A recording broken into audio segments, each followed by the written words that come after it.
Hola, ¿qué tal? Bienvenidos de nuevo a la asignatura Promoción de Salud y Educación para la Salud. Lo prometido es deuda y aquí os dejo el pequeño resumen en el que vamos a ver los puntos principales de la asignatura, aunque recordad, el que sean principales no quiere decir que sean los únicos, ¿eh?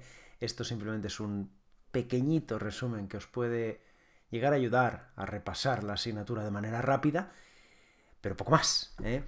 Así que vamos a empezar con los conceptos que hemos visto a lo largo de toda esta asignatura. Lo primero de todo era definir qué es la promoción de la salud y decíamos que era el proceso que permite a las personas incrementar el control sobre su salud con el fin de mejorarla. Decíamos que esta definición venía dada por la OMS en la Carta de Ottawa de 1986. Hablábamos, además, que surgía como respuesta a una necesidad en la que se veía lo importante que era abordar aquello que determinaba la salud de las personas, que es lo que producía que las personas fuesen más o menos sanas, haciendo especial interés en los determinantes de salud que luego hablaremos.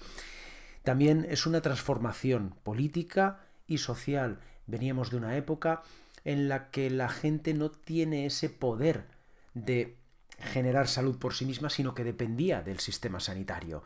Y es ahora cuando volcamos todo nuestro interés en que sean las propias personas las que puedan formar parte de su salud.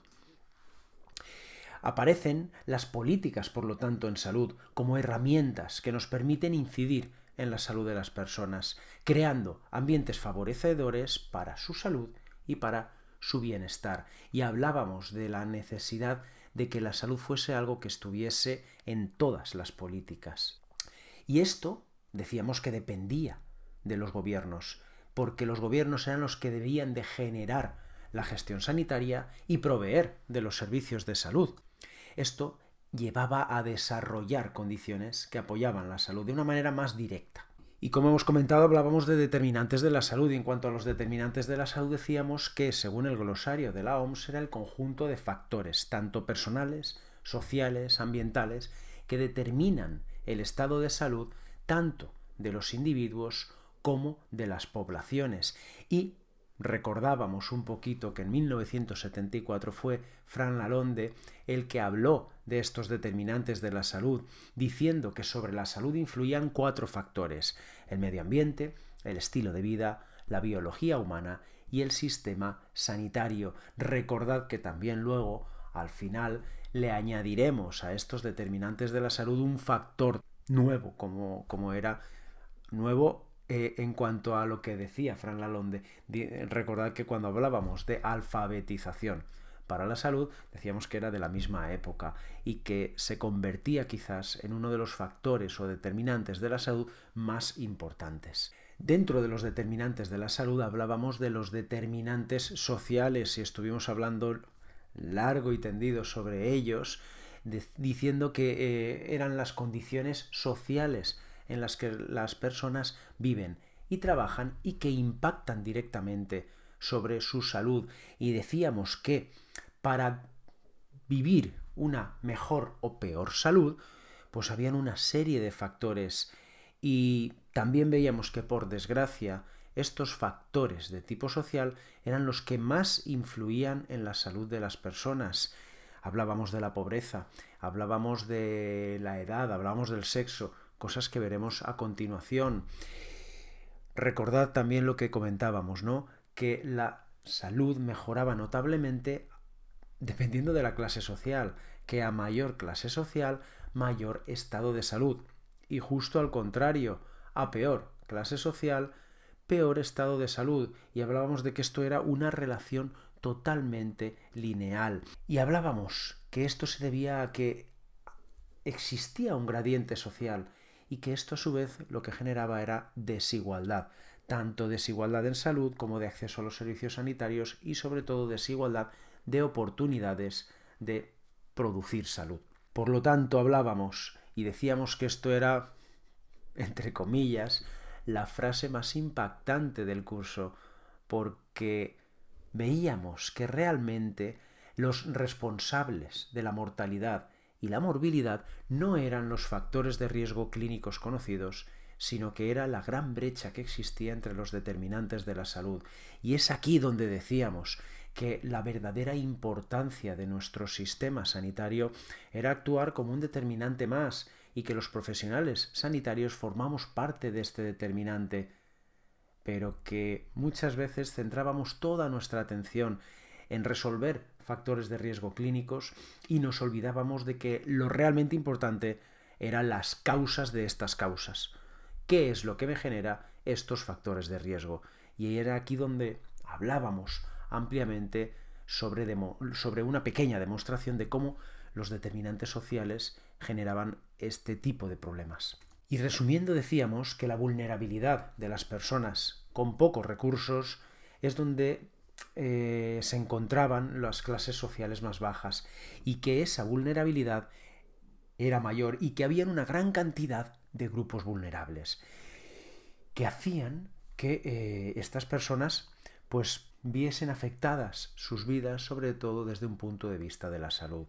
Y para refrendar esto que decíamos, hablábamos de dos grandes gráficas, una de Whitehead en la que hablábamos de los distintos gradientes y de cómo influía las condiciones sociales en la salud y en la vida de las personas, y hablábamos de la tabla aquella famosa que la llamamos la tabla violeta, ¿no?, en la que hablábamos de que los determinantes estructurales de las desigualdades de la salud influían de manera directa en los determinantes intermedios, generando desigualdades en salud, y que el servicio de salud, los sistemas sanitarios, actuaban como una pequeña balanza ante todos estos determinantes que hablábamos. En cuanto a los ejes de desigualdad, ¿cuáles son los factores? ¿Cuáles son, por decirlo de algún modo, aquellos grupos más vulnerables ante los determinantes de salud? Hablábamos que el primero era la jerarquía social: pobreza, inmigración, nivel de estudios bajos, las clases sociales más bajas.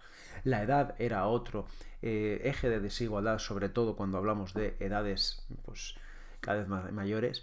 En cuanto a género, hablábamos de que la mujer podía estar en cierta desigualdad o vulnerabilidad en cuanto a la salud, y hablábamos finalmente de la alfabetización para la salud. E introducíamos un concepto, el concepto de salutogenia de Antonovsky en la década de los 80, que él lo que decía es que había que centrarse más en los factores que originaban salud que en prevenir enfermedades. Él se preguntaba por qué personas que se mantienen sanas a pesar de estar expuestos ante una gran cantidad de influencias perjudiciales, cómo lograban sobreponerse de las enfermedades, y qué relación tenían aquellas personas que consiguen sobrellevar una mala situación frente a otras que no. Y el estudio que realizó Antonovsky lo hizo sobre las mujeres judías en el Holocausto. Entonces hablaba de que cómo podía ser que habían personas que habían fallecido o habían enfermado y otras no, dentro de un ambiente tan negativo como podía ser el Holocausto. Y hablaba de que la salutogénesis se centraba más en la promoción de la salud, centrándose en el estado de bienestar del individuo y de la sociedad, mientras que la mirada patogénica se centraba en prevenir la enfermedad, en curar y en cuidar. En cierto modo, lo que decía era que la salutogénesis se centraba en la parte positiva de la vida, mientras que la patogénesis se centraba en la parte, entre comillas, ¿no?, en la parte negativa de la vida, que era la enfermedad.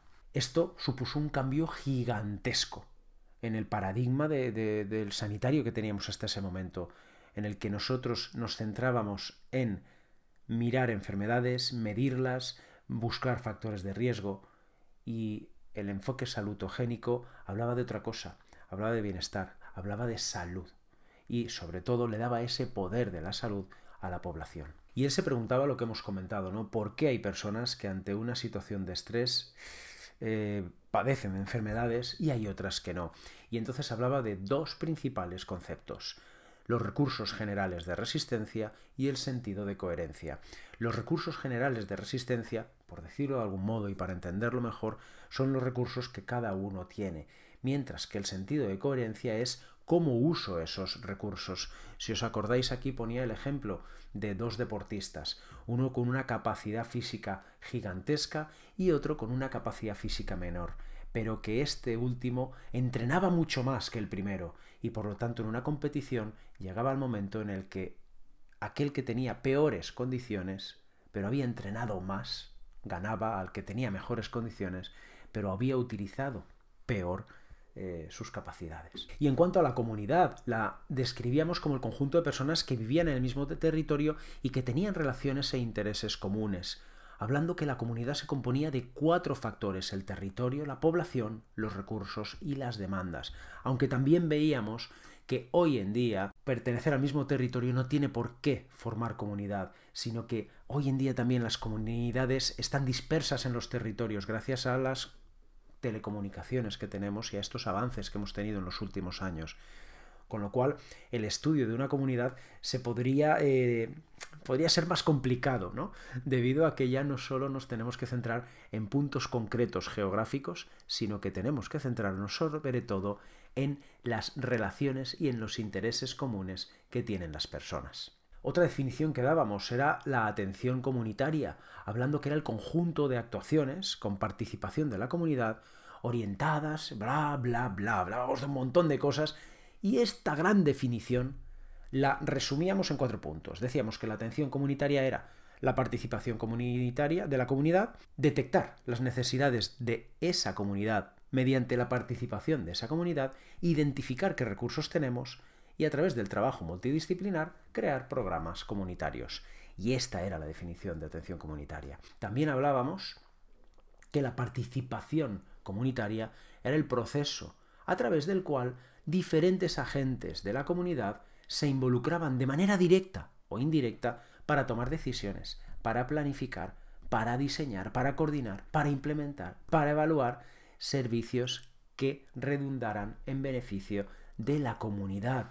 Y hablábamos de distintos métodos para generar esta participación comunitaria. Hablábamos de consulta, hablábamos de colaboración y de empoderamiento. Y decíamos, ¿esto sirve para todos?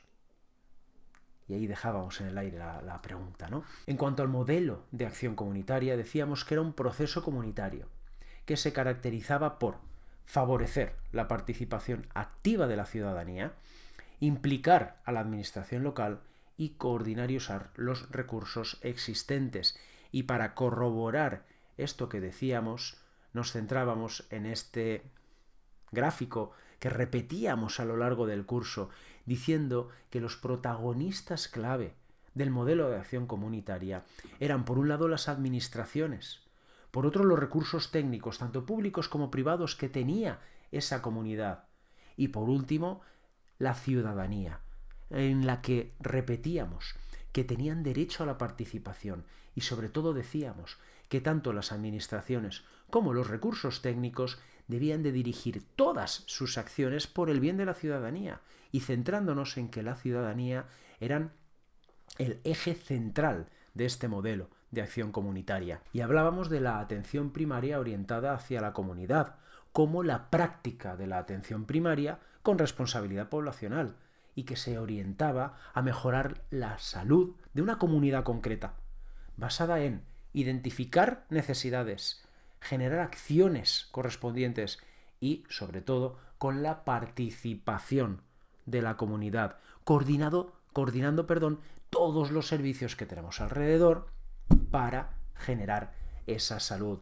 Hablábamos de que estaba basada en una evaluación activa de las necesidades de salud de la comunidad y a partir de ahí generar esos activos en salud que iban a redundar en el beneficio de la misma. Y hablábamos de que las características de los programas de acción comunitaria era, por un lado, el enfoque intersectorial. Hablábamos de la importancia que tenía ese enfoque intersectorial, es decir, no solamente trabajar distintos profesionales para conseguir algo, sino trabajar esos profesionales juntos para conseguir algo. Y hablábamos del modelo de activos. Decíamos que teníamos todo alrededor de una comunidad lleno de recursos. Y hablábamos que un recurso era algo que estaba ahí, que podía generar un bien, pero que no se utilizaba. Y sin embargo, lo convertíamos en activo en el momento en que la comunidad era capaz de utilizarlo. Por otro lado, hablamos de esa necesidad de la participación comunitaria, que no era una mera participación de ¿qué te parece lo que estoy haciendo? No, era una participación real en la que se tomaban decisiones por parte de la comunidad y en la que formaba parte de todo el compendio de programación de este tipo de programas. Y luego hablábamos finalmente de la necesidad de una coproducción en salud. Si cumplíamos con todas estas características, al final generábamos una coproducción en salud. La salud no depende de los profesionales en salud, la salud depende de toda la comunidad. Y por otro lado hablábamos de la importancia que tenía dentro de la salud comunitaria los ámbitos municipales. ¿Por qué? Porque eran los entornos más cercanos a la ciudadanía y que eran unas grandes herramientas para generar políticas públicas que aumentaran la salud y el bienestar de la población. También decíamos que al ser el entorno más cercano a la ciudadanía nos iba a permitir conocer tanto las necesidades como los activos de salud con el fin de poder articular y facilitar la participación y procesos del desarrollo comunitario. ¿Cómo? Trabajando de forma intersectorial, de nuevo aparece, y a través de los dispositivos municipales. Es decir, hablábamos de ayuntamientos que llevaban a cabo acciones que incidían en la mejora de las condiciones de vida de las personas. Y le dábamos mucha importancia a los entornos, porque era donde se creaban o se solucionaban los problemas relacionados con la salud. Y hablamos de barrios, de escuelas, de lugares, de la importancia de crear no solo ciudades saludables, sino universidades saludables, escuelas saludables. Porque al final estos entornos eran los espacios donde se articulaban los ejes de desigualdad que modulaban los determinantes de salud. Y, por ejemplo, hablábamos de que en estos entornos era donde el género, la etnia o la migración podían tener una gran importancia y por eso había que trabajarlos tanto. Y hablábamos también de la gobernanza urbana para la salud, como aquella que está orientada a abordar las causas de las desigualdades urbanas a través de la acción intersectorial sobre los entornos físicos y socioeconómicos. Por lo tanto, hablábamos de que la gobernanza urbana era la que tenía que influir y que determinar sobre los entornos en los que nos movíamos. Y de nuevo hablábamos de esta acción intersectorial en la que no solamente hablábamos que el sector sanitario debía generar estas soluciones hacia la salud. Como ejemplo poníamos que la gente joven hoy en día su principal causa de muerte eran los accidentes de tráfico o muertes violentas. Y decíamos que el sector sanitario aquí tenía poco que hacer, más que recoger a esa persona en el momento en que hubiera tenido un accidente e intentar sanarla. Pero poco más, sino que eran otro tipo de trabajadores los que se dedicaban a que, por ejemplo, mejorando carreteras, mejorando la seguridad en los coches, regulando la legislación en el país, los que podían incidir de manera positiva sobre la salud de las personas, de los jóvenes en este caso. Y hablábamos de los agentes comunitarios. A lo largo del curso dimos 3-4 definiciones sobre los agentes comunitarios, hablando que eran personas voluntarias, elegidas por la propia comunidad, porque formaban parte de esta comunidad y que trabajaban de manera conjunta con la autoridad local y el personal de salud, con un único fin: buscar la salud de la familia, de la comunidad y de los individuos que formaban parte de ella. Y hablábamos que los agentes comunitarios debían de tener ciertas características. La primera era que vivía dentro de la comunidad, formaba parte de esa comunidad, que era elegido por ellos, que su trabajo era voluntario, con vocación de servicio, que quería aprender, compartir y aplicar lo aprendido. Por lo tanto, enseñaba con el ejemplo y respetaba la cultura y tradiciones de su comunidad porque era parte de él, y mantenía y promovía buenas relaciones interpersonales. Y definíamos la educación para la salud como cualquier combinación de actividades de información y educación que llevaba a la situación en la que la gente, por un lado, quisiera estar sana, supiera cómo alcanzar la salud, hiciera lo que pudiese a nivel tanto individual como colectivo para mantener la salud y buscase ayuda cuando lo necesitase. Y finalmente hablábamos de este gran determinante de la salud, la alfabetización para la salud. Hablábamos que el primero que habló de este determinante fue Simons en el 74, el mismo año en el que Fran Lalonde hablaba de sus determinantes de salud, y hablaba de la importancia que tenía la educación para la salud en las escuelas. También hablamos que, por desgracia, no ha calado mucho este mensaje, pero sí que decíamos que la alfabetización para la salud era el acceso a la información sanitaria. Pero no solo el acceso a la información sanitaria, sino también nos dotaba de la capacidad de usar esa información para nuestro bien en cuanto a salud. Y esto lo que generaba era el empoderamiento de la población en temas de salud. Incrementaba, por lo tanto, el control sobre nuestra propia salud y esto producía una mejoría en nuestra salud. Por lo tanto, si estamos hablando que hay algo que nos permite mejorar, que incide de manera directa sobre nuestra salud, lo que estamos hablando es de un determinante de la salud. Y decíamos que la alfabetización, por lo tanto, ayudaba al empoderamiento en salud, ayudaba a poder adquirir un mayor control sobre las decisiones y acciones que afectan a la salud de las personas. También decíamos que aquellos países, porque vimos que se han realizado muchos estudios sobre el nivel de alfabetización de salud a lo largo del mundo, nos centramos en uno que había en Europa, y decíamos que los resultados no eran buenos. ¿Y qué es lo que sucede cuando los resultados en alfabetización para la salud no son buenos? Primero, que hay un peor acceso y uso de los servicios sanitarios. Poníamos como ejemplo la gran aglomeración de personas que hay en urgencia y los malos usos que se generan de los servicios sanitarios. Hablábamos de la peor comunicación entre el paciente y el proveedor. Aquí poníamos el ejemplo de que nos llegan muchas veces los pacientes a la consulta y no son capaces de explicar lo que les pasa. Luego también hablábamos de que había peores capacidades a la hora de autocuidarse y mantener un estilo de vida sano. Y también hablábamos de que había diferentes niveles de actitudes a la hora de buscar información sobre salud. También hablábamos de menor adherencia a los tratamientos médicos y menor uso de servicios preventivos como la vacunación. Aquí pusimos como ejemplo pues, lo que había pasado con el COVID y la campaña de vacunación del COVID y que cómo era posible que hubiese gente que negase que la vacuna era útil y buena para erradicar esta pandemia. Luego también hablábamos que esto producía, por otro lado, mayores dificultades para mantener los horarios de cita y que las personas con baja alfabetización en salud se involucraban con mayor frecuencia en conductas de riesgo. Y hablábamos del ejemplo que hemos puesto a lo largo de este curso muchas veces de la gran cantidad últimamente de gente joven con enfermedades de transmisión sexual. Bien, y con esto damos por acabado el resumen. Espero que os haya sido útil y, por supuesto, muchísima suerte en el examen. Hasta luego.